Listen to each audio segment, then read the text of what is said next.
నమస్తే అండి. మీ పేరండి? నా పేరు పాలపర్తి చిట్టుబాబు అండి. ఏం చేస్తారు మీరు? వ్యవసాయం చేస్తాను. వ్యవసాయం చేస్తారు. ఎలా ఉంది రైతుల పరిస్థితి ప్రస్తుతానికి ఎలా ఉంది గతంతో పోల్చుకుంటే? గతంలో పూడ్చుకుంటే ఇప్పుడు చాలా బాగుందండి. హ్మ్. అంటే ఎలా ధాన్యం కొనుగోలు విషయం గానీ, కొనుగోలు విషయం లేకపోతే కానీ, సంచుల విషయం గానీ? చేలుకి నీళ్ళు కానీ, హ్మ్. వ్యవసాయం విషయంలో రైతు భరోసా కానీ చాలా బాగుందండి. అంటే నిమ్మల రమణారెడ్డి గారు వచ్చారు కదండి, మంత్రి గారు. ఆయన చాలా బాగా చేస్తున్నారండి. మాకు హ్మ్. ఏ లోటు లేదండి. ధాన్యం కొనుగోలు పర్ఫెక్ట్‌గా ఉందా? డబ్బులు టైంకి వేస్తున్నారా? 24 గంటలు తిరగకుండా డబ్బులు పడుతున్నాయండి. హ్మ్. 24 చాలా గంటలు. బాగున్నాయి. అంటే చాలామంది చెప్తుంది ఏంటంటే, ఇప్పుడు ప్రస్తుత పరిస్థితులు ఏంటంటే, ధాన్యం కొనుగోలు అంటే మిల్లులు తోలేది అంతా కూడా చాలా దూరం ఇస్తున్నారు. మాకు చాలా ఇబ్బందులు అవుతున్నాయని చెప్తున్నారు. అది ఎంతవరకు నిజం? ఇబ్బందిలోనే సుఖం ఏంటి, మన డబ్బులు మనకి ఎంత ఇబ్బంది అయినా ఇదివరకు ఇబ్బంది పడినా అసలు డబ్బులు వచ్చేవి కదండి. హ్మ్. ఇప్పుడు అసలు ఇబ్బంది లేదు. రైతు నోటు అంటే ఒక్క నోటు అంటే కూడా మాకు డబ్బులు రావట్లేదని అన్న మాట లేదండి. ఇదివరకు ఇబ్బంది అయినా, ఇబ్బంది కాకపోయినా పట్టుకుపోయిన చేనుకాడికి వచ్చి పట్టుకుపోయినా డబ్బులు వచ్చేవి కదండి. అలాని హ్మ్. ఎందుకు పండించామో ఏంటి, అలా ఈ పొలం ఇంత కష్టపడి ఉన్నాం ఎందుకు రూపాయలు వచ్చేవి కాదు? ఎందుకు వచ్చేవి? ఏమో మనకు తెలియదండి. అది వచ్చేవి కదండి. మధ్య ఇప్పుడైతే మనకి చక్కగా చాలా బాగుందండి. మనకి చేలు నీళ్ళు కూడా ఉండేవి కదండి ఇదివరకు. ఉం. ఇప్పుడు ఆయన ఇదే జలవా జల జలశాఖ మంత్రి కదండి, మరి చాలా బాగా చేస్తున్నారండి. ఆయన ఒక దేవుడి కింద భావిస్తున్నామండి మేమైతే. ఇప్పుడు రామనాయుడు ఇప్పుడు ప్రస్తుతానికి రోడ్ల పరిస్థితి, డ్రైనేజీ, త్రాగునీరు మీ ఊర్లో పరిస్థితులు ఎలా ఉన్నాయి? చాలా బాగున్నాయండి. మా ఊళ్ళో ట్యాంక్ కూడా కట్టారండి. అంతకుముందు ఏమో 5 సంవత్సరాలు వదిలేసారండి. కోడిదంపైన ఉన్నదండి. ఇప్పుడు అయ్యగారు వచ్చాక మనకి అది కూడా అవి అవుతుంది, త్వరలో అవుతుందండి. అయిపోయిందండి, మొత్తం చేస్తారండి దాన్ని.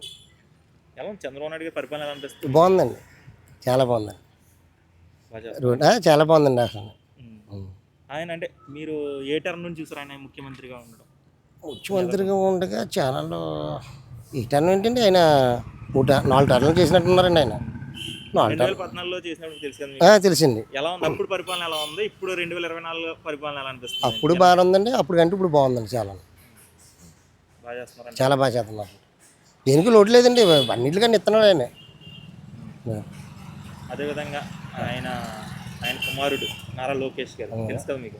ఆయన ఆయన పరిపాలన ఎలా అనిపిస్తుంది? ఆయన పరిపాలన చాలా బాగుందండి. ఆయన ఏం చేసినా అక్కడ చాలా బాగా చేస్తున్నాడు ఆయన. ఉమ్. చాలామంది కూడా ముసలోళ్ళు ఏంటి, ఆడవాళ్ళు ఏంటి, మనం చూస్తున్నామండి. ఆయన వచ్చాక చాలా బాగుంది అంటున్నారండి. అంటే ముఖ్యంగా ఆయన తీసుకున్న శాఖ ఏంటంటే ఐటీ శాఖ, విద్యాశాఖ. అటు స్కూల్స్ కానీ ఇవన్నీ డెవలప్మెంట్ ఎలా చేస్తున్నారో, అదేవిధంగా కంపెనీలు ఏం తీసుకొస్తున్నారంటారు. అంటే విదేశ పర్యటన చేస్తున్నారు ఎవరండి? ఐటీ మన నారా లోకేష్. తీసుకొస్తున్నారండి ఆయన, తీసుకొస్తున్నారు. మరి ఇదివరకు స్కూల్ పిల్లలకి కనీసం ఎప్పుడైనా స్కూల్ బ్యాగులు కూడా సరైన ఇవ్వలేదండి. మరి స్కూల్ పిల్లలకి సైకిల్ ఇచ్చారండి. ఎంతోమంది నడిచి వెళ్తున్నారండి. ఎంతోమంది నడిచి వెళ్తున్నారు సైకిల్ లేక. ప్యాచ్ వెళ్ళిపోయిన సైకిళ్ళు ఆ రోడ్లు అంటే నడిచి వెళ్ళి వాళ్ళు మంది ఉన్నారండి. ఇవాళ సైకిల్ ఇచ్చారంటే మరి ఎంత సంతోషం అండి ఇది.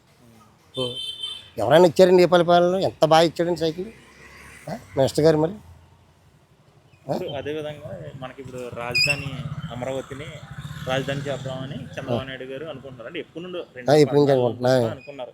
కానీ మధ్యలో వేరే ప్రభుత్వం రావడం వల్ల ఆగిపోయింది. ఆగింది. ఆ ప్రభుత్వం 3 రాజధానులు పెడదామన్నారు. ఇప్పుడు చూస్తేనేమో అమరావతి రాజధాని అని చెప్పి కేంద్రం డిక్లేర్ చేసినా ఇటు వైసీపీ మాత్రం సపోర్ట్ చేయట్లేదు. సపోర్ట్ చేయదండి. అంటే మనకి ఇది వద్దు, అమరావతి వద్దు, మనం వేరే చోట పెట్టుకుందాం, ఇక్కడ కరెక్ట్ అయిన ప్లేస్ కదా అంటుంది. మరి ఏ ప్లేస్ కరెక్ట్, ఎక్కడ చేస్తే బాగుంటుంది అంటున్నారు? రాజధాని మరి అక్కడే చేత మంచిది కదండి. విజయవాడలో అంటున్నారు కదండి. అమరావతి అక్కడే మంచిదండి, అక్కడే బాగుంటుందండి. అదే మన సెంటర్ కదండి, మన ఏపీకి అదే కదండి మెయిన్. అదే సెంటర్. కానీ జగన్మోహన్ రెడ్డి అది సెంటర్ కాదు, అలాగే మచిలీపట్నం, విజయవాడ, గుంటూరు మధ్యలో సెంటర్ అంటున్నారు. అది తప్పండి. అది ఎలా కుదురుతుందండి? అది సపోర్ట్ చేస్తున్నారు అందరూ కూడా. సపోర్ట్ చేసినా ఆగదండి, ఆగదు. మల్లిపట్లు కూడా ఈయనే వస్తాడండి. ఈయనే మల్లిపట్లు కూడా తెలుగుదేశం వస్తుందండి. చంద్రబాబు నాయుడు వస్తారు. ఖచ్చితంగా ఎలా చెప్తున్నారు? ఈయనండి మరి ఆయన ఎక్కడ బోర్ కొట్టలేదు కదండి. ప్రభుత్వం బాగుంటుంది కదా. అన్ని రోడ్లు ఏంటి, గోదావరి పక్కనే నడిచెళ్ళేవారు ముగ్గుంటలోనికి. ఇవాళ రోడ్లు వేస్తున్నారండి. ఇవాళ గవర్నమెంట్ హాస్పిటల్ కూడా మరి ఆయన ఒక రకంగా తీర్చిదిద్దిన 24 గంటలు అక్కడ ఎప్పుడు పాపం నిద్ర వస్తాడో లేదో తెలియదండి ఆయన. మరి హాస్పిటల్లో ఏమొచ్చినా గవర్నమెంట్ హాస్పిటల్లో ముందు చేస్తున్నారండి ఆయన. హాస్పిటల్ ఎంత ఏం కనుక డొంకలు కొట్టించి మట్టి తోలిచ్చి అడవి కింద ఉండేదండి హాస్పిటల్. ఇవాళ చూడండి ఎలా ఉందో చూడండి. ఇవాళ హాస్పిటల్ ఎంతమంది ప్రజలకు భోజనం పెడుతున్నారండి. అన్న క్యాంటీన్ కాలకాడ తెచ్చి ప్రజలకి పేషెంట్లు పెడుతున్నారండి. పోయిన ఊరికి అన్న క్యాంటీన్ ఉందా మీ ఏరియాలో? ఉందండి. అన్న క్యాంటీన్కి నేను ఎప్పుడు వెళ్ళలేదు, కానీ అన్న క్యాంటీన్ భోజనం రోజు తింటానండి. ఇప్పుడు గవర్నమెంట్ హాస్పిటల్ ఉంది కదండి, ఇప్పుడు మనం వెళ్ళినప్పుడల్లా ఎప్పుడైనా వెళ్తే భోజనం తింటానండి. గవర్నమెంట్ హాస్పిటల్ కూడా టైంకి వచ్చేస్తాయండి భోజనాలు, 1 గంట అవ్వకుండా వచ్చేస్తే. అన్న క్యాంటీన్ కూడా పాపం రిక్షా వాళ్ళు, కార్లు స్టాండ్ వాళ్ళు బోలు మంది అండి తినే. పడుతుందంటారు అందరికి. అవి ఉపయోగం ఏంటండి లేకుండా దేవుళ్ళలాగా ముక్కుంటున్నారండి ఆయన.